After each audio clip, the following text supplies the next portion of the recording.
Good morning प्यारे बच्चों। पिछली क्लास में हमने मिलन थॉमसन विधि वगैरह पढ़ी थी और एक थ्योरम पढ़ी थी। थ्योरम में हम क्या पढ़ रहे थे उस थ्योरम के अंदर कि एफ जेड अपने पास कोई एक परिभाषित फलन है और उसमें u और v के प्रथम कोटि के आंशिक अवकलज सतत है और u और v कोशी रीमान समीकरण को संतुष्ट करते हैं। तो एफ जेड क्या होता है? एक विश्लेषिक फलन होता है। कहने का अर्थ एफ जेड के विश्लेषिक होने के लिए पर्याप्त प्रतिबंध पढ़ा था हमने 3.7.6। तो एक बात नोट कर लेना आप, यदि एफ जेड के विश्लेषिक होने के लिए पर्याप्त प्रतिबंध का कथन लिखकर सिद्ध कीजिए तो आपको कौन सी थ्योरम सॉल्व करनी है? 3.7.6 से। आपको पता हो तो एक थ्योरम पीछे हो रही थी अपने। देखो पढ़ने से ही काम नहीं होगा, बहुत कुछ आपको एक एफ जेड के विश्लेषिक होने के लिए आवश्यक प्रतिबंध कोशी रीमान समीकरण वाली 3.7.2। तो यदि आपसे पूछे कि एफ जेड के विश्लेषिक होने के लिए आवश्यक प्रतिबंध का कथन लिखकर सिद्ध कीजिए तो कौन सी थ्योरम प्रूव करनी है आपको? 3.7.2। और यदि आपसे पूछे कि एफ जेड के विश्लेषिक होने के लिए पर्याप्त प्रतिबंध लिखकर सिद्ध कीजिए तो 3.7.6। तो आवश्यक प्रतिबंध के लिए तो 3.7.2 और पर्याप्त प्रतिबंध के लिए 3.7.6। तो ये दो थ्योरम्स आपको इनका कथन भी याद करना है और दोनों थ्योरम्स को अच्छे तरीके से समझना भी है। ये थर्ड चैप्टर में दोनों थ्योरम बहुत ही इंपॉर्टेंट है। जैसे चैप्टर फर्स्ट में क्या इंपॉर्टेंट है? त्रिविम प्रक्षेप, उत्तरी ध्रुव से गुजरता है त्रिविम प्रक्षेप तो सरल रेखा या होगा या वर्त होगा। उत्तरी ध्रुव से नहीं गुजरता है तो क्या होगा? वो क्वेश्चन ज्यादा आते हैं एग्जाम में। ऐसे ये इंपॉर्टेंट है 3.7.2 और 3.7.6। देखो आज हम आगे पढ़ते हैं। आपको पता हो तो एक एग्जाम्पल चल रहा था अपने 3.10.2। एग्जाम्पल क्या था? आपको इसका मान निकालना था। आपके चैप्टर कौन सा चल रहा है? थर्ड चल रहा है। यूनिट नंबर कौन सी चल रही है आपके? फर्स्ट चल रही है। क्या है example? Limit z tends to 2e की पावर पाई आयोटा अपॉन 3 और यहां से z³ प्लस का 8 दे रखा है और अपोन में क्या दे रखा है? z की पावर 4 प्लस 4z² प्लस 16 दे रखा है। ये बोल रहा है इसको सॉल्व करो आप, तो कोई दिक्कत नहीं, आप आराम से सॉल्व करना। देखो एक तो बुक वाला तरीका है, उससे सॉल्व कर सकते हो आप। एक तरीका अपने पास और है, वो देखो आप भी। Limit z tends to e की पावर 2e की पावर पाई आयोटा अपॉन 3। आप देखना यहां रखो आप ये मान, तो अंश में क्या आएगा आपके पास? देखो 2 रखेंगे, 2 का क्यूब 8, e की पावर पाई आयोटा अपॉन 3 का क्यूब लेंगे तो e की पावर पाई आयोटा प्लस का क्या आएगा 8। देखो z की जगह ये रखेंगे, लिमिट रखेंगे तो क्या आएगा अपने पास? 2 की पावर 4 तो 16 होगा और यहां पर क्या आएगा? e की पावर 4 आयोटा अपॉन 3 आ जाएगा। पावर 4 लेंगे तो इसकी देखो स्क्वायर लेंगे तो क्या आएगा? 4 स्क्वायर लेंगे 2 का स्क्वायर 4 होगा, 4 इंटू 4 तो कितना होगा? 16 और e की पावर 2 पाई आयोटा अपॉन कितना हो जाएगा? 3 और प्लस का 16।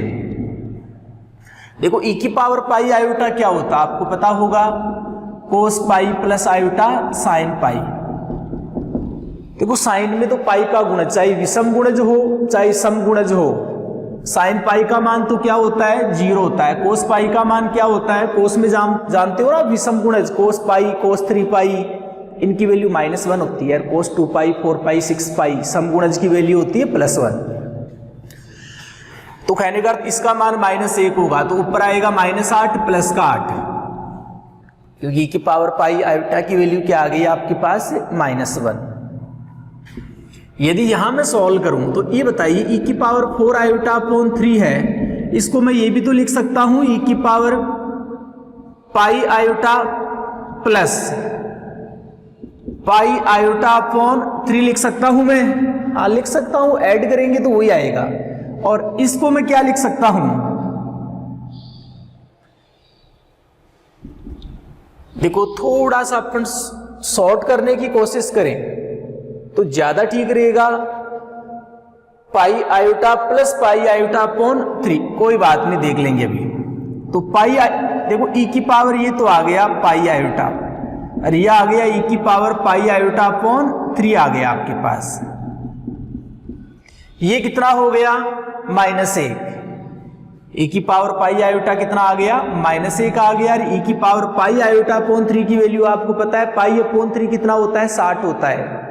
तो यहां से आएगा cos pi upon 3 plus iota sine pi upon 3 आएगा। तो यहां से, और यहां e की पावर 2 पाई आयोटा अपॉन 3 की मैं बात करूं, e की पावर 2 पाई अपॉन 3 की मैं बात करूं, तो यहां से क्या होगा, देखो इसकी वैल्यू भी मैं रख देता हूं।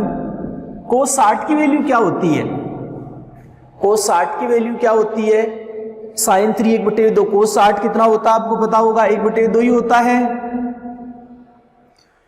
और यहां से क्या आएगा आपके पास, साइन 60 की वैल्यू क्या होती है, √3/2 होती है। साइन 60 की वैल्यू क्या होती है, √3/2। अब देखो मैं इसकी वैल्यू, मैंने इसकी वैल्यू निकाली है, ये देखो आप आराम से समझना। e की पावर 4 आयोटा अपॉन 3 को ये लिख सकता हूं, ऐड करेंगे 3 पाई आयोटा प्लस पाई आयोटा, तो 4 पाई आयोटा अपॉन 3 आएगा। इसको मैं ये लिख दूंगा, e की पावर पाई आयोटा भी देखा था मैंने, -1 आया था। और इसको लिख देंगे कोस 60 प्लस आयोटा साइन 60 पाई अपॉन 3, 180/3। कोस 60 की वैल्यू 1/2 होती है, प्लस आयोटा हो जाएगा आपके पास। अब e की पावर 2 पाई आयोटा अपॉन 3 को मैं क्या लिख सकता हूं, e की पावर पाई iota minus pi iota upon 3 लिख सकता हूं मैं इसको। तो e की पावर पाई आयोटा तो ऐसे कैसे इसको लिख दूंगा, ये है। अब e की पावर पाई आयोटा तो क्या होता है -1, और इसकी वैल्यू क्या होगी, cos pi upon 3 minus iota sine pi upon 3, यही होगा। अब मेरे को बताइए कोस 60 की वैल्यू क्या होती है, 1/2, और साइन 60 की वैल्यू क्या होती है, √3/2। तो देखो होगा क्या, यहां से 16 तो दोनों में कॉमन आ रहा है, 16 तो क्या आ रहा है दोनों में कॉमन। e की पावर 4 आयोटा अपॉन 3 और e की पावर 2 पाई आयोटा अपॉन 3, यहां से ये क्या आएगा आपके पास, ध्यान से समझो आप। इसकी वैल्यू को और इसकी वैल्यू को ऐड करोगे आप, तो इसकी वैल्यू तो क्या आ रही है, ये देखो आप, इसकी वैल्यू ये आ रही है। दोनों को ऐड करेंगे, दोनों की वैल्यू को, तो -1/2 और -1/2 तो क्या हो जाएगा -1। और देखो ये तो आएगा माइनस का, और ये माइनस माइनस प्लस का, तो ये सेम होगा आयोटा √3/2, माइनस प्लस क्या आएगा 0। आप समझ रहे हैं इन चीजों को, आप नॉर्मल है। तो 16 और माइनस का 16 0, 8 और माइनस का 8 0, तो 0/0 रूप आएगा, आप देखना। 16 कॉमन लेना, इसकी वैल्यू ये रही, माइनस बाहर भी है, ये -1/2, यहाँ भी बाहर माइनस है। इस e की पावर 2 पाई आयोटा अपॉन, तो -1/2 ऐड करेंगे, 16 कॉमन लेने के बाद दोनों जुड़ेंगे, तो -1/2 -1/2 -1, लेकिन ये माइनस का ये प्लस का होगा, कैंसिल होगा, तो -1 + 0 और 16 माइनस का 16 0 होगा। तो आपको पता है कि कौन सा रूप बन रहा है, ये 0/0 रूप बन रहा है। तो आपको ये भी पता है कि आप डीएल हॉस्पिटल नियम लगा सकते हो आप। तो डीएल हॉस्पिटल नियम से क्या होगा वो समझो आप, अंश का अंश में अवकलन, हर का हर में अवकलन। तो z³ का अवकलन क्या होता है, 3z² होता है, 8 का 0, z की पावर 4 का 4z², सॉरी 4z³ 4z² का ये 8z होगा, ये होगा आपके पास। यदि आप इसको आगे सॉल्व करना चाहो, z टेंस टू 2e की पावर पाई आयोटा अपॉन 3, देखो एक z से एक z कैंसिल होगा, तो 3z आएगा, और यहाँ 4z² प्लस का क्या आएगा 8 आएगा। अब लिमिट लगा दो आप, तो 3 × z की जगह क्या रखोगे, 2e की पावर पाई आयोटा अपॉन 3, z की जगह यहां भी रखोगे आप, तो 4 स्क्वायर करोगे, तो 2 का स्क्वायर तो 4 हो गया, इसका स्क्वायर करोगे आप, तो e की पावर 2 पाई आयोटा अपॉन 3 और प्लस का 8, एक बार लिख दो आप, गुणा, समझ गए होंगे आप। z की जगह मैंने ये रखा है, स्क्वायर किया है, तो 2 का तो 4 हो गया, ये ऐसे कैसे, सॉरी इसका भी स्क्वायर करेंगे तो 2 आ जाएगा आपके पास, और प्लस का 8 तो 6 आ गया। यदि इसको आगे सॉल्व करें 6 और अब आपको पता है e की पावर पाई आयोटा अपॉन 3 की वैल्यू क्या होती है, कोस, जानते हो ना आप ये फॉर्मूला, e की पावर आयोटा थीटा क्या होता है, cos theta plus iota sine theta. तो यहां से वैल्यू आएगी cos pi upon 3 plus iota sine pi upon 3। तो कोस पाई अपॉन 3 कितना होगा, अभी बताया था 1/2 और प्लस आयोटा √3/2। आगे देखो ये कितना होगा, देखो 4 को 4 से गुणा करोगे 16 आएगा, तो ये तो 16 आ गया। अब यहां से सॉल्व करेंगे, इसकी वैल्यू कितनी आएगी आपके पास, बताइए मेरे को आप। कोई दिक्कत नहीं आनी चाहिए। e की पावर 2 पाई आयोटा अपॉन 3, 2 पाई कितना होता है आपको पता है, 360 होता है। या e की पावर 2 पाई आयोटा अपॉन 3 की अभी आपने वैल्यू निकाली थी, आपको पता हो तो ये वाली वैल्यू थी आपके पास, कोस पाई अपॉन 3 माइनस 1 गुणा में आया था आपके पास, ये वाली वैल्यू थी आपके पास। अभी आपने e की पावर 2 पाई आयोटा अपॉन 3 की वैल्यू निकाली थी, तो वो वैल्यू क्या आई थी, कोस पाई अपॉन 3 180/3 कोस 60, कोस 60 1/2 होता है, -12 था तो -1/2 और माइनस माइनस प्लस आयोटा और साइन 60 कितना होता है, √3/2। देखो कैलकुलेशन थोड़ी फास्ट होनी चाहिए आप लोगों की, और प्लस का 8। तो वैल्यू अगर आप निकाल लेना e की power iota theta cos theta plus iota sine theta वाले फॉर्मूले से। अब देखो हम आगे सॉल्व कर रहे हैं, आगे सॉल्व करेंगे 6 को अंदर मल्टीप्लाई करोगे आप तो 3 होगा, और यहां से क्या आएगा आपके पास, ये भी कितना होगा 3 होगा। तो यहां से आ गया आपके पास 3 प्लस आयोटा 3√3।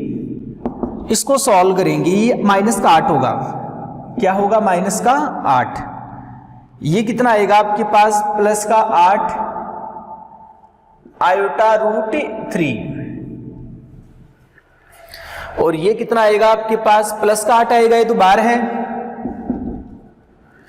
देखो -8 प्लस का 8 कैंसिल।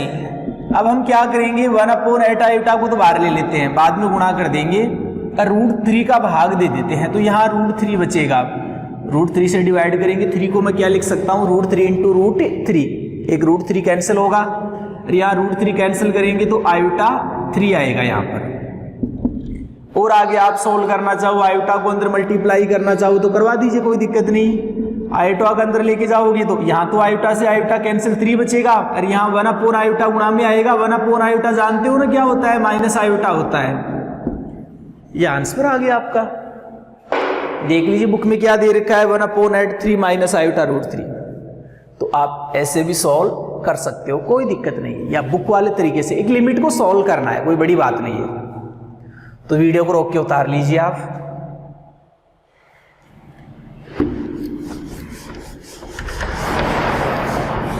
देखो अब हम मुद्दे की बात करते हैं, ये तो छोटी मोटी बातें हमने कर ली।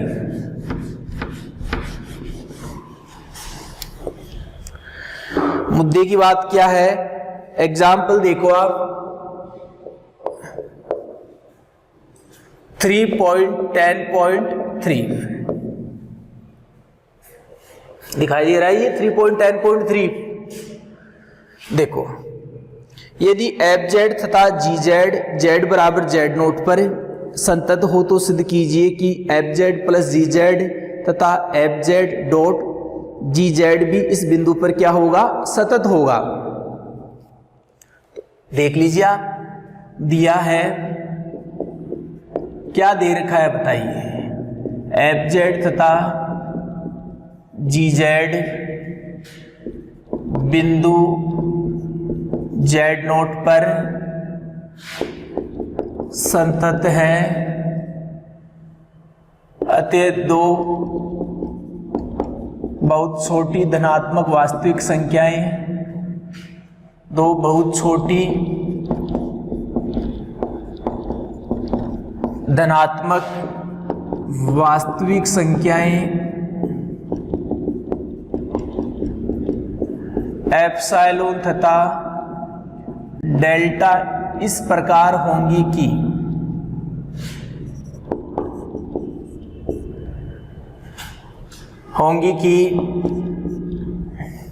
z minus Z not less than delta तथा F Z minus F Z not. याद आ रहा होगा, दो आती थी तो आप क्या लेते थे, आप एप्सिलॉन अपॉन 2। यही तो होता है, आपको यही तो पढ़ाया था। जैसे एफ जेड है वो जेड नोट पर सतत है, एफ जेड की मैं बात करूं तो एफ जेड जेड नोट पर सतत कब होगा, जब limit z tends to z not f z का मान किसके बराबर हो, एफ जेड नोट के बराबर। कंटिन्यूअस दे रखा है, ये तो पढ़ाया था कि एफ जेड जेड नोट पर सतत है तो limit z tends to z not f z बराबर क्या होगा, एफ जेड नोट। फिर मैंने बताया था या तो ऐसे लिख लो या ऐसे लिख लो, एक ही बात है, Z minus Z not less than delta और F Z minus F Z not less than epsilon. यही पढ़ाया था मैंने आपको। अब दो आ रहे हैं यहाँ, जी जेड भी क्या है, जेड नोट पर सतत है, तो मैंने क्या ले लिया, एप्सिलॉन बाई 2 ले लिया। इसको 1 दीजिए, इसको 2 दीजिए। अब मुद्दे की बात करें, सबसे पहले फर्स्ट पॉइंट की बात करें। देखो हमें एफ जेड और जी जेड को तो बिंदु जेड नोट पर कंटिन्यूअस लेके चलना है, और हमें एक तो एफ जेड प्लस जी जेड को क्या दिखाना है, बिंदु जेड नोट पर कोई कंटिन्यूअस दिखाना है। तो आपको पता है, आपको इसका मान क्या दिखाना पड़ेगा, एफ जेड प्लस जी जेड को क्या दिखाना है, बिंदु जेड नोट पर क्या दिखाना है, सतत। तो यहां F Z not plus ji Z note आएगा, क्योंकि एफ जेड प्लस जी जेड को क्या दिखाना है, बिंदु जेड नोट पर सतत। तो हमें F z plus ji Z minus Z not पर कंटिन्यूअस दिखाना है, तो एफ जेड प्लस जी जेड को दिखाना है, बिंदु जेड नोट पर दिखाना है। तो एफ जेड प्लस जी जेड का मान बिंदु जेड नोट पर क्या होना चाहिए, F Z not plus ji Z note. हमें इनका मोड क्या दिखाना है, लेस देन एप्सिलॉन। नॉर्मल इस परिभाषा से आप जानते हैं कि एफ जेड जेड नोट पर कंटिन्यूअस कब होता है, जब ऐसा हो। तो एफ जेड प्लस जी जेड है वो जेड नोट पर कंटिन्यूअस कब हो, जब इसका मान क्या हो, लेस देन एप्सिलॉन। अब आप बताइए, इसको आप ऐसे भी लिख सकते हो, F Z minus F Z not plus ji Z minus G Z not लिख सकते हो। एफ जेड के साथ अलग अलग मोड लेंगे तो आपको पता है कौन सा साइन आएगा, लेस देन इक्वल का आएगा, आपको पता है। एक तो कौन सा आएगा, ये वाला, जैसे Z1 प्लस Z2 का आप अलग अलग मोड लेते हो तो लेस देन इक्वल ही आता है, यदि प्लस लेते हो तो आप इधर तो अलग अलग मोड ले लेंगे। G Z minus G Z not अलग अलग मोड ले लिया हमने, इसका और इसका मान बताइए, समीकरण 1 से क्या है, लेस देन एप्सिलॉन बाई 2, और इसका भी मान क्या है, लेस देन एप्सिलॉन बाई 2। दोनों को ऐड करेंगे तो एप्सिलॉन लिख देना आगे। चूंकि mode of Z minus Z not का मान कितना दे रखा है, लेस देन डेल्टा दे रखा है, ये तो मान के चल रहे हो आप, तो लिख देना आप, अतएव limit z tends to z not f z plus ji z बराबर क्या आ गया अपने पास, f Z not plus ji Z not. इसलिए एफ जेड प्लस जी जेड बिंदु जेड नोट पर क्या होगा, संतत होगा, क्योंकि एफ जेड प्लस जी जेड की बिंदु जेड नोट पर सीमा का मान बिंदु जेड नोट पर फलन के मान के बराबर आ रहा है। ये तो करना पड़ेगा आपको, क्योंकि आप जानते हो जैसे ये हो और ये हो, तो आप इसको ऐसे भी लिख सकते हो, limit z tends to z not f z बराबर, तो यहां भी इसका मान लेस देन डेल्टा है और इनका मान देखो लेस देन क्या है, एप्सिलॉन है। तो आप limit z tends to z not f z plus ji z बराबर क्या लिख सकते हो, अरे ये आते ही हमें पता है एफ जेड प्लस जी जेड क्या होगा, बिंदु जेड नोट पर क्या होगा, सतत होगा, क्योंकि एफ जेड प्लस जी जेड की बिंदु जेड नोट पर सीमाएं बिंदु जेड नोट पर मान के बराबर आ रही हैं, क्योंकि एफ जेड प्लस जी जेड का बिंदु जेड नोट पर मान क्या होगा, F Z not plus ji Z note. तो सीमाएं और उस बिंदु पर फलन का मान यदि बराबर होता है तो वो फलन उस बिंदु पर क्या होता है, सतत होता है, आप जानते हो। ओके, तो ये तो हो गया फर्स्ट पॉइंट। फर्स्ट पॉइंट इतना हार्ड नहीं था, नॉर्मल दे रखा था कि एफ जेड कंटिन्यूअस है, तो आप जानते हैं इसको कंटिन्यूअस दिखाना था इस बिंदु पर, तो आपको पता था इसका मान क्या दिखाना है, लेस देन है। तो अलग अलग मोड लिया और यहां से मान रखा, आपने कुछ भी नहीं किया। अब देखो इसका सेकंड पार्ट देखो आप।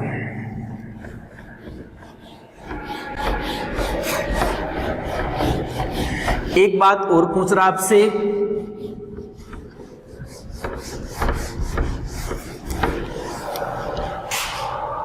कि एफ जेड डॉट जी जेड को भी आप क्या दिखाओ, बिंदु जेड नोट पर क्या दिखाओ, कॉन्टिन्यूअस दिखाओ। तो क्या होगा, एफ जेड डॉट जी जेड को बिंदु जेड नोट पर दिखाना है, तो आपको क्या करना पड़ेगा, एफ जेड जी जेड को बिंदु जेड नोट पर सतत दिखाना है, तो आपको इसका मान क्या दिखाना पड़ेगा, लेस देन एप्सिलॉन। अब देखो इसमें कुछ भी कॉमन वगैरह नहीं आ रहा, तो आप थोड़ा सा दिमाग लगाओगे तो आप ये समझोगे कि इसको आप क्या लिख सकते हो, आप बताइए। मैंने क्या किया, f Z ji Z not ये घटाया और मैंने इसको ऐड कर दिया, और माइनस एफ जेड नॉट और जी जेड नॉट मैंने इसको घटा दिया और इसको ही ऐड कर दिया। अब देखो आप, अब यहां से आप देखोगे अपना एक ही टारगेट है, इसका मान क्या दिखाना। देखो z minus Z not less than delta तो दे रखा है, यदि मैं F Z dot ji Z minus F Z not ji Z not का मोड क्या दिखा दूंगा, लेस देन एप्सिलॉन, तो एफ जेड जी जेड क्या हो जाएगा, बिंदु जेड नोट पर सतत हो जाएगा। तो मैंने कैलकुलेशन सॉल्व करने के लिए मैंने ये घटाया और ये जोड़ा, क्योंकि दोनों जेड वाले पद भी थे, दोनों जेड नोट वाले पद भी, तो कॉमन वगैरह लाने के लिए मेरे को एक जेड नोट वाला पद घटाना और जोड़ना पड़ेगा। चाहे आप इस पद को ऐसे भी ले सकते थे कि F Z not ji Z, ये पद आप घटा भी सकते थे, जोड़ भी सकते थे, कोई दिक्कत नहीं थी। अब आप सभी देखोगे क्या कॉमन आ रहा है, यहां तक तो क्या कॉमन आ रहा है बताइए, एफ जेड, तो क्या बचेगा, जी Z minus G Z note, और इधर क्या कॉमन आ रहा है मेरे को बताइए आप, इधर कॉमन आ रहा है जी जेड नोट, तो यहां से क्या बचेगा, F Z minus F Z note, कोई दिक्कत नहीं होनी चाहिए। अब आप ये बताइए अलग अलग मोड लोगे तो क्या आएगा, लेस देन इक्वल आएगा, एक तो क्या आएगा मोड ऑफ एफ जेड, सबका अलग अलग मोड ले लीजिए आप, जी Z minus G Z not का मोड आ जाएगा, प्लस जी जेड नोट का मोड आ जाएगा, और ये F Z minus F Z not का मोड आ जाएगा। देख लेना समीकरण कौन सा था पीछे, मैंने इसको समीकरण नंबर कौन सा नाम दे दिया, 3 नाम दे दिया। अब छोटी छोटी बातें हैं वो देखते जाओ आप। सबसे पहले तो एक तो मेरे को मोड ऑफ एफ जेड का मान निकालना पड़ेगा। मुद्दे की बात तो यह है कि मोड ऑफ किसका मान निकालना पड़ेगा, एफ जेड का। तो मोड ऑफ एफ जेड का मान कैसे निकालोगे आप, वो सुनो आप, लिख देना। चूंकि एफ जेड, एक एक बात को ध्यान से समझ, रटने वाली बातें नहीं है, समझना, लिख देना। चूंकि एफ जेड बिंदु जेड नोट पर सतत है,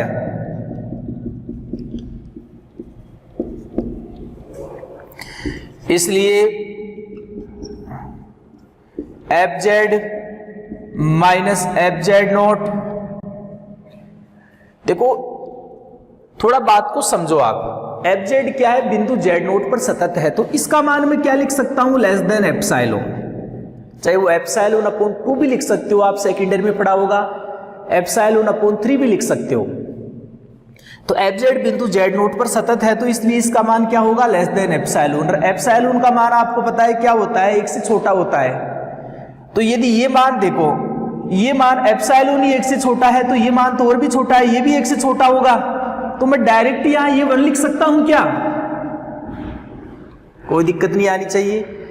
चूंकि एफ जेड बिंदु जेड नोट पर सतत है तो हम जानते हैं कि F Z minus F Z not का मोड क्या होता है, लेस देन एप्सिलॉन। एप्सिलॉन 1 से छोटा होता है तो ये भी क्या होगा, 1 से छोटा होगा।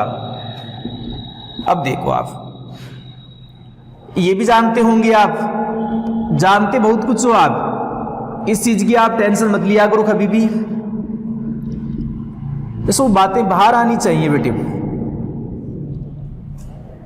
अब जैसे आप ये भी जानते हो कि अलग अलग मोड लेंगे, आपने एक फॉर्मूला पढ़ा होगा चैप्टर फर्स्ट में, देखना है कि जब इधर माइनस लेते हैं तो इधर ग्रेटर देन होता है।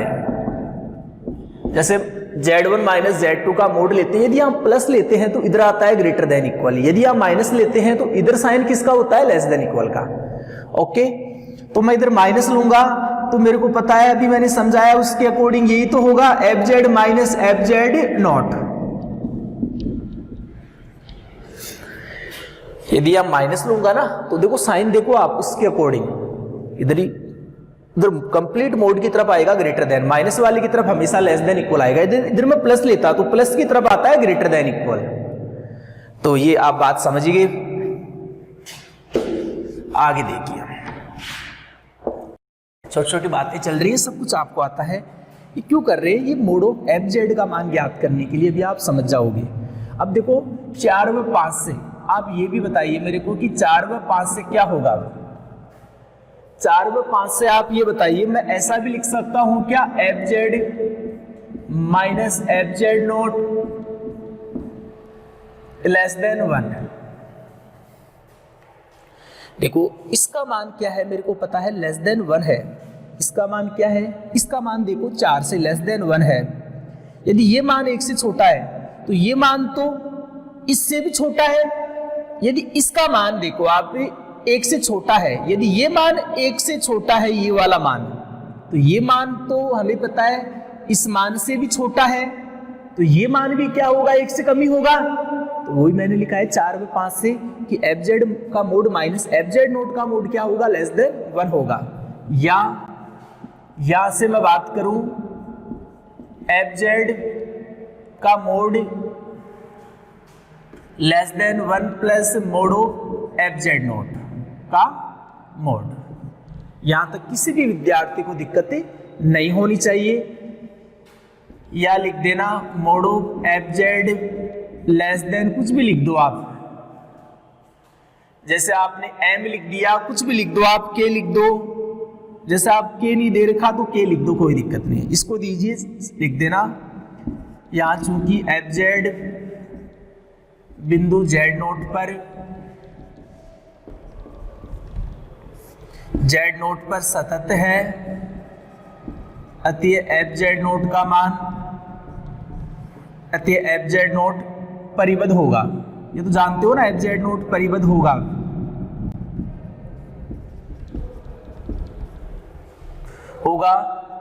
इसलिए माना कि, अभी समझा देंगे पूरी बात आपको, इसलिए माना कि 1 plus mode of F Z note बराबर के, जहां के एक धनात्मक वास्तविक संख्या है, के क्या एक धनात्मक वास्तविक संख्या है।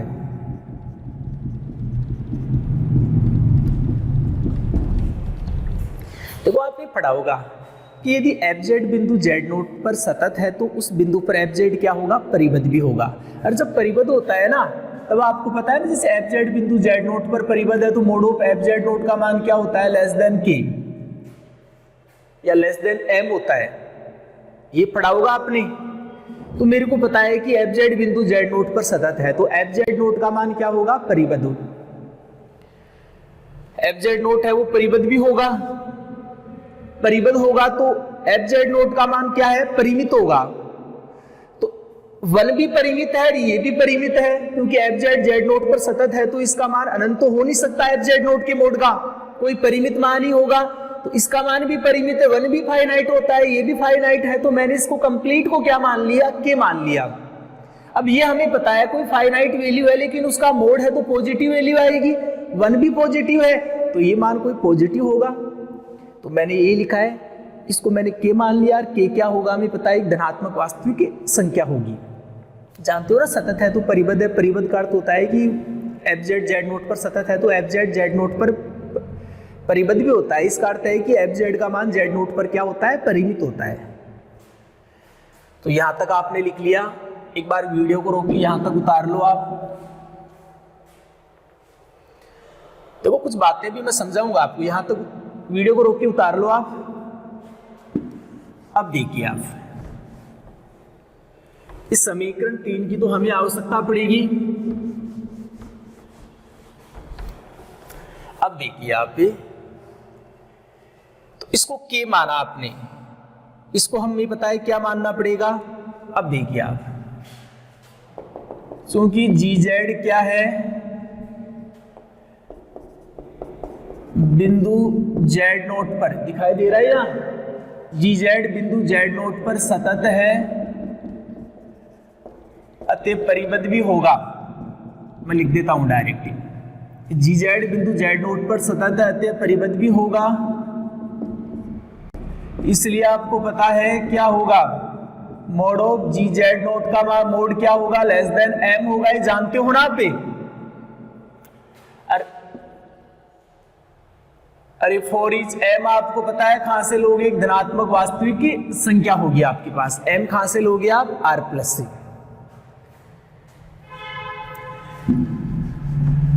कोई दिक्कत नहीं, आप तो लिख दीजिए 6 ये 7।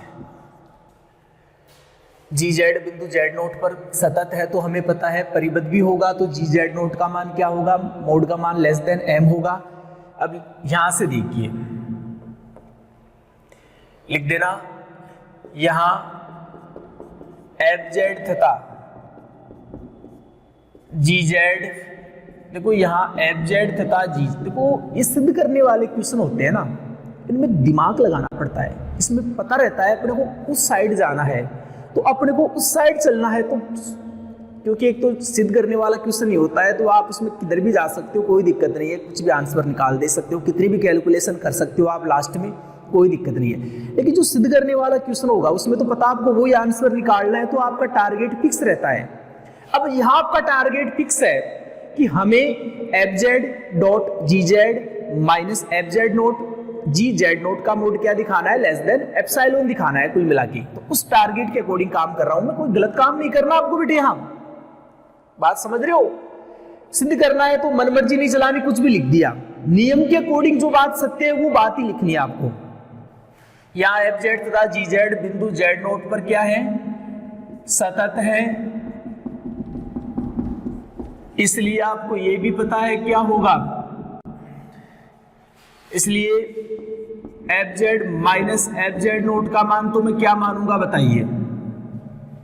देखो इसका मान मैं मानूंगा less than epsilon upon 2m। ये मैंने पढ़ाया था ना, F Z minus F Z note सतत है तो उसका मान एप्सिलॉन अपॉन 2 भी मान सकते हो, एप्सिलॉन अपॉन 4 भी मान सकते हो, एप्सिलॉन अपॉन 10 भी मान सकते हो। अब 2m क्यों माना, क्योंकि मेरे को पता है यहां पर m आएगा, तो m से m कैंसिल होगा और एप्सिलॉन अपॉन 2 आएगा। अब देखो, अब जी जेड भी बिंदु जेड नोट पर सतत है तो उसकी वैल्यू मैं क्या मानूंगा बताइए। इसका मान मेरे को पता है, वहां से समीकरण 6 से क्या आएगा के, तो इसका मान मैं एप्सिलॉन अपॉन 2 के मान लेता हूं। अब देखिए आप क्या होगा, 3 किस किस की आवश्यकता पड़ेगी, 3 किस किस का मान रखना है, 3 6 7 व 8 से हम जो असमी का 3 है उसमें 6 7 8 से मान रख देंगे। जो असमी का 3 है, समीकरण तो नहीं बोल सकते, आपको पता है लेस देन इक्वल है। असमी का 3 यही तो है F Z not ji Z note, यही तो है, ये इसके इधर चल रहा था। अब देखो मैं क्या क्या रखूंगा, लेस देन इक्वल आ जाएगा, आपको पता है मोड ऑफ एफ जेड का मान तो मैं 6 से रखूंगा के, इसका मान जी Z minus G Z not का मान रखूंगा मैं एप्सिलॉन अपॉन 2 के, ये रख दूंगा। जी जेड नोट का मोड रखूंगा मैं m प्लस m, और इसका मान मैंने माना है एप्सिलॉन अपॉन 2m। अब इस पूरी कैलकुलेशन को सॉल्व करूंगा तो क्या आ जाएगा, एप्सिलॉन आ जाएगा। तो देखो मेरे दिमाग में था कि मेरे को इसका मोड क्या दिखाना है, लेस देन एप्सिलॉन। तो मेरे को पता था कि एफ जेड बिंदु, ये तो आपको पता था, वो जोड़ा गठाया था तभी आ गया था। इसके बाद देखिए आपने क्या किया, एफ जेड बिंदु जेड नोट पर सतत है तो हमें पता है F Z minus F Z not का मोड क्या होता है, लेस देन एप्सिलॉन। एप्सिलॉन 1 से छोटा है तो F Z minus F Z not का मोड भी क्या होगा, 1 से छोटा होगा। ये आपको पता है, अलग अलग मोड लेते हैं, यदि माइनस लेंगे तो इधर लेस देन इक्वल आएगा। अब यहां से इसकी वैल्यू मैंने 1 रख दी, 1 रखी, फिर मैं इसको इधर लेके आ गया तो mode of F Z note क्या हो गया, मोड ऑफ एफ जेड क्या हो गया, लेस देन इक्वल हो गया आपके पास, वो लेस देन 1 था तो लेस देन ये हो गया। अब ये पता है एफ जेड बिंदु जेड नोट पर सतत है तो एफ जेड नोट का मान कोई परिमित मान होगा, तो इसका मान परिमित, इसका मान परिमित, तो मैंने इसको कोई परिमित मान के मान लिया। अब जी जेड भी बिंदु जेड नोट पर सतत है तो परिमित भी होगा, तो इसका मान भी कोई परिमित आएगा, तो मैंने क्या मान लिया, लेस देन एम। अब ये मैंने इनके अकॉर्डिंग मान लिए, क्योंकि इसको मैंने क्या माना है के, तो मेरे को पता है इसको एप्सिलॉन अपॉन 2 के मान ले, इसको के माना है मैंने एफ जेड को, तो इसको तो मैं एप्सिलॉन अपॉन 2 के, इसको मैंने एम माना है तो इसको मैं एप्सिलॉन अपॉन 2m। सॉल्व करेंगे तो क्या जाएगा, एप्सिलॉन लिख देना। तो F Z dot ji Z minus F Z note dot G Z not का मान आपने क्या दिखा दिया, लेस देन एप्सिलॉन लिख देना। इसलिए अरे वो दे ही रखा था, mode of Z minus Z not का मान लेस देन डेल्टा, जब इसका मान लेस देन एप्सिलॉन आई तो आप लिख सकते हैं limit z tends to z not f Z dot ji z बराबर क्या आ गया, f Z not ji Z not, ये लिख सकते हो ना आप, लिख देना। अतएव एफ जेड डॉट जी जेड बिंदु जेड बराबर जेड नोट पर संतत होगा। वैसे शुद्ध नाम क्या है, संतति बोल, सतत तो अपन बोल देते हैं, वैसे शुद्ध नाम क्या है, संतति होगा। ओके, तो आप आराम से एक एक बात को समझना, देखना कि सर ने यहां लिखा है तो कोई गलत शब्द तो नहीं लिख दिया, क्योंकि एक एक अक्षर का आपको ध्यान रखना है। ओके, तो वीडियो को रोक के उतार लो आप। अब देखिए हम आगे वार्तालाप को बढ़ाते हैं और उसके अकॉर्डिंग सॉल्व करते हैं। देखो क्वेश्चन वगैरह,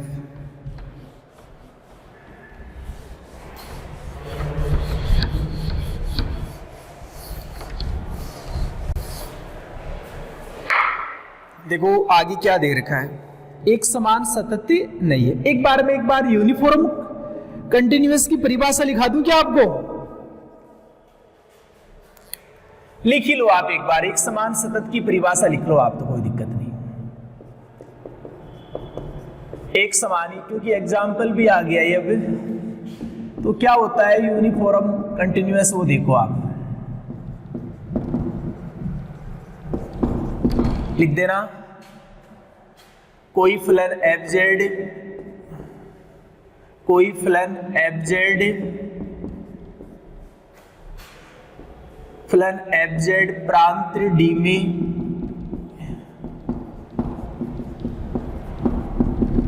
एक समान संतत होगा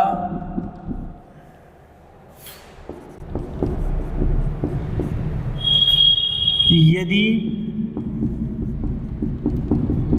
प्रांत डी के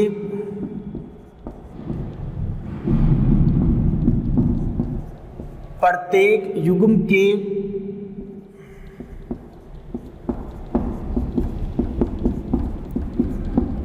बिंदुओं Z1 Z2 के लिए दो बहुत छोटी धनात्मक वास्तविक संख्याएं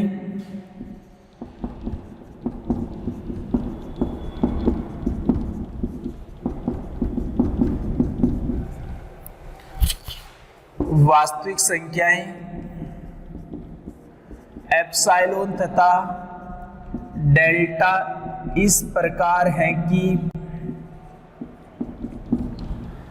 Z माइनस जेड नोट का mode less than delta if एक यूनिफॉर्म, तो बिंदु युग्म ले रहे हैं Z1 Z2, F Z1 minus F Z2 less than epsilon. बात को समझो आप, यूनिफॉर्म कॉन्टिन्यूअस क्या होता है कि आपके पास कोई फलन एफ जेड है, वो प्रांत डी में एक समान सतत कब होगा? यदि प्रांत डी का कोई युग्म ले, कोई भी अंतराल ले, या लिख दो प्रांत डी के प्रत्येक अंतराल के बिंदुओं, युग्म बोल दो या अंतराल बोल दो, कहने का अर्थ कोई प्रांत डी है, जैसे आपके पास प्रांत डी क्या है 1 से 4 है, डी एक प्रांतित होता है, तो जैसे मैंने डी को 1 4 मान लिया। अब इसके छोटे छोटे हम क्या लेंगे? उपअंतराल लेंगे। एक बार और शब्द लिखो, फिर आप और भी सुधार करो। कहते कोई चीजें रटने वाली चीजें नहीं, समझने वाली चीजें हैं। देखो क्या होगा, युग्म भी लिख सकते हो आप, कोई दिक्कत नहीं है। वैसे कोई फलन fz प्रांत d में एक समान सतत होगा यदि प्रांत d के प्रत्येक उपअंतराल, अब जैसे प्रांत d है, अब इसके छोटे छोटे उपअंतराल ले हम, 1 2 ले लिया, 2 3 ले लिया, 3 4 ले लिया। उपअंतराल के बिंदुओं z1, अब जैसे कोई भी उपअंतराल ले लिया हमने, उसके 2 बिंदु लेने हैं z1 z2, वो स्वैच्छिक कोई से भी उपअंतराल से हो सकते हैं वो 2 बिंदु, और उन 2 बिंदुओं के लिए बहुत छोटी धनात्मक वास्तविक संख्याएं एप्सिलॉन और डेल्टा इस प्रकार होनी चाहिए कि यदि z1 माइनस z2 का मोड लेस देन डेल्टा है तो fz1 माइनस fz2 का मोड भी क्या होना चाहिए? Less than epsilon. वो z1 z2 उस अंतराल के कोई भी 2 बिंदु हो सकते हैं। z1 z2 क्या लेते हैं? अंतराल ही मानो, क्योंकि उपअंतराल से ले रहे हैं तो अंतराल तो आएगा। तो कहने का कोई भी फलन fz प्रांत d में है वो यूनिफॉर्म कॉन्टिन्यूअस कब होगा? जब आप उस अंतराल के कोई भी 2 बिंदु लोगे, उनके लिए यदि z1 माइनस z2 का मोड लेस देन डेल्टा, यदि ऐसा है तो ऐसा भी होना चाहिए, तब fz क्या होगा? उस प्रांत में क्या होगा? एक समान संतत होगा। नोट कर लेना आप ये बात। एग्जाम्पल के द्वारा समझ लेते हैं। एक तो परिभाषा याद रख लेना आप,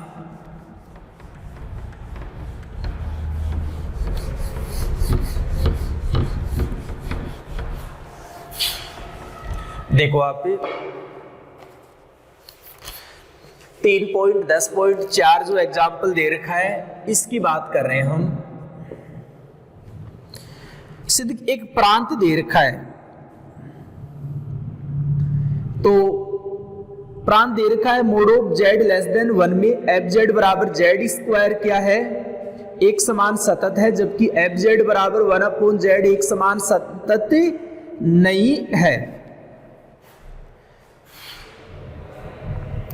देखो माना प्रांत आपको पता है क्या है? यहां जो प्रांत है उसमें वही बिंदु शामिल हैं जिनके मोड का मान क्या हो, जिनके मोडुलस का मान क्या हो? लेस देन 1 हो। तो माना प्रांत मोडो z लेस देन 1 के 2 स्वैच्छिक बिंदु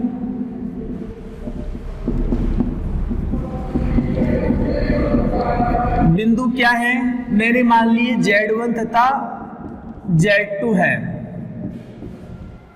यही है।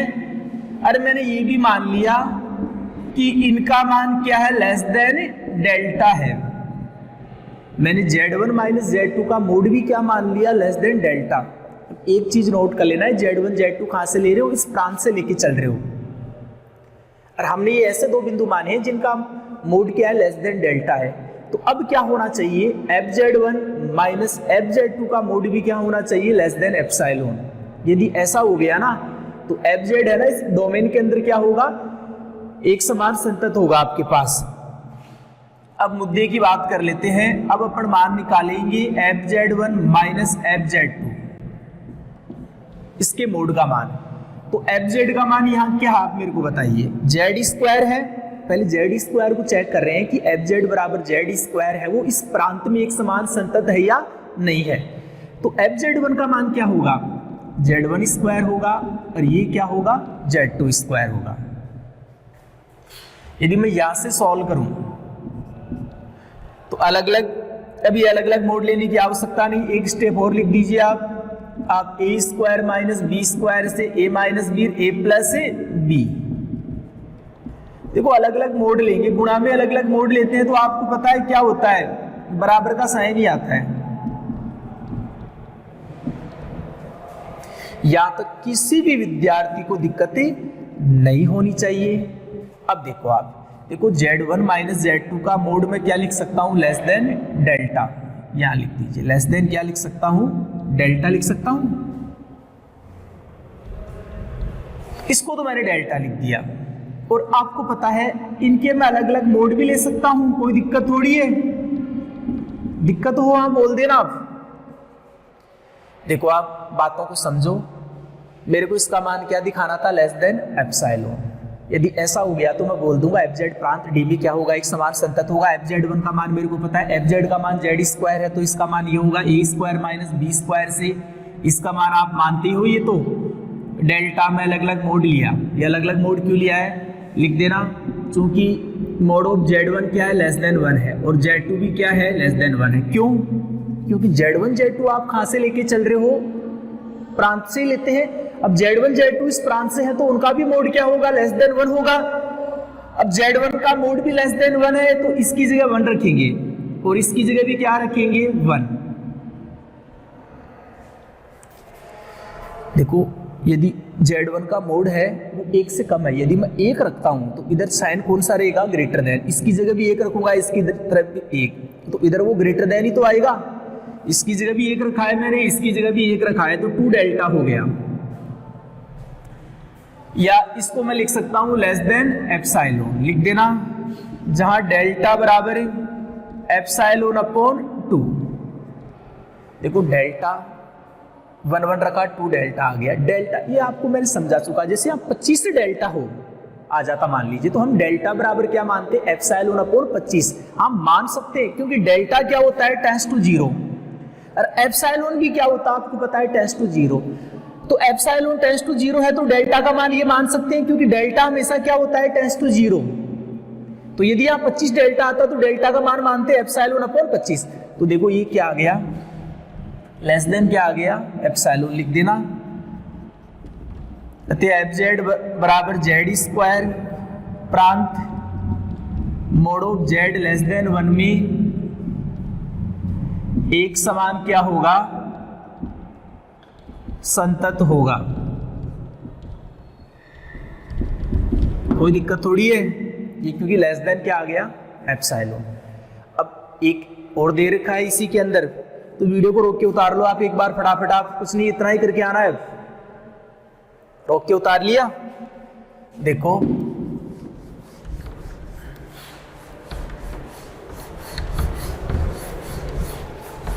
मैं डायरेक्ट ही समझा देता हूं, लिखाने की कोई आवश्यकता नहीं। अब सेकंड दे रखा है कि FZ बराबर प्रांत तो वही है, अब हमें ये दिखाना है कि FZ बराबर 1 अपॉन Z इस प्रांत में एक समान संतति नहीं है। तो ये बुक वाली बात ही समझा देता हूं। 2 बिंदु लिए इसने, एक तो Z1 लिया, Z1 तो क्या माना, डेल्टा, और Z2 इसने क्या माना। क्या वास्तव में Z1 Z2 इस प्रांत के अंदर होंगे? हाँ होंगे, क्योंकि मोड ऑफ Z1 लूंगा तो मोड ऑफ डेल्टा, डेल्टा तो वैसे भी छोटा होता है तो डेल्टा का मोड भी क्या होगा, 1 से छोटा। और डेल्टा एप्सिलॉन तो क्या होते हैं, टेंड्स टू 0 होते हैं, तो इनका भी मोड क्या होगा, 1 से छोटा। तो Z1 Z2 क्योंकि डेल्टा और एप्सिलॉन क्या होते हैं, टेंड्स टू 0 होते हैं, तो हमें पता है कि Z1 और Z2 का मोड है वो क्या होगा, 1 से कम होगा। तो कोई दिक्कत नहीं है, ये इस डोमेन के अंदर है। Z1 Z2 मैंने माने, अब मैं Z1 माइनस Z2 के मोड का मान निकालूं तो कितना आएगा, Z1 क्या है, डेल्टा, और Z2 क्या है, डेल्टा अपॉन 1 प्लस एप्सिलॉन। यदि मैं कैलकुलेशन को सॉल्व करूं तो देखो ये क्या आएगा, आपको पता है ना डेल्टा किससे गुणा होगा, 1 से, डेल्टा से डेल्टा, डेल्टा एप्सिलॉन से, और ये सब पॉजिटिव धनात्मक वास्तविक संख्याएं होती है तो मोड लेने की कोई आवश्यकता है नहीं। तो डेल्टा एप्सिलॉन बचेगा और ऊपर 1 प्लस एप्सिलॉन। इसको यहाँ लिख दो आप डेल्टा को, कोई दिक्कत नहीं है समझाने के लिए। अब ये मान हमें पता है, देखो ये मान बताइए क्या है, ये मान हमें पता है यहाँ 1 से कम है। एप्सिलॉन कितना ही छोटा हो लेकिन एप्सिलॉन में उससे बड़ी संख्या का भाग दे रहे हैं। जैसे आप 2 में 1 प्लस 2 का भाग दो तो हमें पता है मान लेस देन 1 ही आएगा। कोई भी संख्या उसमें उससे बड़ी संख्या का भाग देते हैं तो मान लेस देन, ये मान 1 से छोटा है। अब ये मान कहने का डेल्टा, यहाँ डेल्टा का जो गुणज है या गुणांक है, कोफिशिएंट है वो 1 से कम है। यहाँ मैं कोफिशिएंट 1 ले रहा हूँ तो ये मान इस मान से तो बड़ा ही होगा। तो देखो यहाँ Z1 माइनस Z2 का मोड क्या आ रहा है, लेस देन डेल्टा। तो अब एक समान संतत की परिभाषा से क्या होना चाहिए, FZ1 माइनस FZ2 का मोड भी क्या होना चाहिए, लेस देन एप्सिलॉन। क्या ऐसा हो रहा है? तो देखो आप FZ1 माइनस FZ2, देखो यहाँ जो फंक्शन दे रखा है वो 1/z है, तो FZ1 की वैल्यू क्या होगी 1/z1, FZ2 की वैल्यू क्या होगी 1/z2। अब Z1 क्या होगा, Z1 की वैल्यू यहाँ से जो मानी है वो रखो 1/डेल्टा, और Z2 की वैल्यू आपने जो मानी वो रखो, ये मानी है तो ये 1 प्लस एप्सिलॉन चेंज हो जाएगी, तो आपको पता है 1/z2 है। तो अब इसको सॉल्व करेंगे, देखो इसको मैं सॉल्व करूंगा तो यहाँ से देखो डेल्टा तो अपॉन में आएगा, अरे 1 माइनस का 1 तो 1 से 1 कैंसिल, माइनस का एप्सिलॉन मोड लेंगे तो क्या आएगा प्लस का एप्सिलॉन। अब ये बताओ मेरे को आप, छोटी सी बात, यदि इधर देखो आपके पास क्या आएगा, ये मान क्या है, अब मैं यदि इधर एप्सिलॉन लिखूं, देखो इन बातों को ध्यान से समझा करो, मैं इधर एप्सिलॉन लिख रहा हूं तो एप्सिलॉन का गुणांक में क्या लेके चल रहा हूं, 1 लेके चल रहा हूं, और आपको पता है 1/डेल्टा है वो 1 से ज्यादा है। क्यों? क्योंकि डेल्टा क्या होता है, लेस देन 1 होता है, तो 1/डेल्टा क्या होता है, ग्रेटर देन 1 होता है। आप जानते हो डेल्टा 1 से छोटा होता है। यदि 1/ लेते हैं तो क्या होगा, 1/डेल्टा 1 से बड़ा होगा, तो 1/डेल्टा 1 से बड़ा होता है, मैं 1 ही ले रहा हूं तो ये मान छोटा मान ही तो ले रहा हूं 1/डेल्टा की जगह, तो इधर चिन्ह भी लेस देन का ही आएगा। तो देखो FZ1 माइनस FZ2 का मोड है वो लेस देन एप्सिलॉन नहीं आ रहा, ग्रेटर देन एप्सिलॉन आ रहा है। तो जो FZ बराबर 1/z है वो इस डोमेन के अंदर क्या है, एक समान संतति नहीं होगा। यदि ये लेस देन, यदि हम कोई भी इस प्रांत से दो बिंदु ले, यदि उनका मान लेस देन डेल्टा है तो नियम ये कहता है कि उनके फलनों के मोड का मान क्या होना चाहिए, लेस देन एप्सिलॉन। ऐसा नहीं हो रहा, तो समझ गए होंगे आप, और चिंतन करना आप लोग। आगे देखिए,